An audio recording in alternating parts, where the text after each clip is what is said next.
C'est l'occasion, faisons du bien, une maxime inscrite dès 1968 sur la façade du nid marin à Hendaye.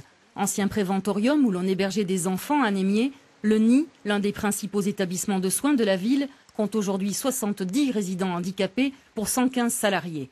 Depuis 2008, 7 directeurs se sont succédés. Une enquête financière est en cours pour malversation.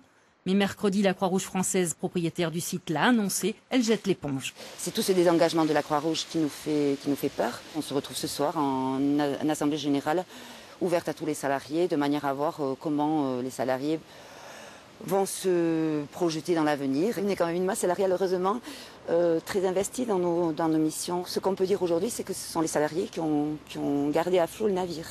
L'Agence régionale de la santé l'a confirmé. 2 opérateurs locaux ont été contactés pour une reprise, PEP 64 et la Fondation John Bost. Près de 7 millions d'euros auraient été investis dans l'amélioration des locaux. De l'extérieur, cela n'est pas flagrant.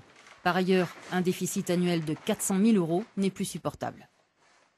Je suis solidaire de ce personnel puisqu'il va falloir maintenant imaginer avec l'Agence régionale de santé, parce que c'est elle qui pilote, le reclassement, les reprises éventuelles, les conditions de reprise de ce personnel. Inutile de dire que l'on peut quand même suspecter, entre guillemets, une mauvaise gestion faite par le siège. La mairie assure que le site doit conserver une vocation sociale et médicale. Les salariés se réservent le droit de débrayer pour dénoncer cette situation.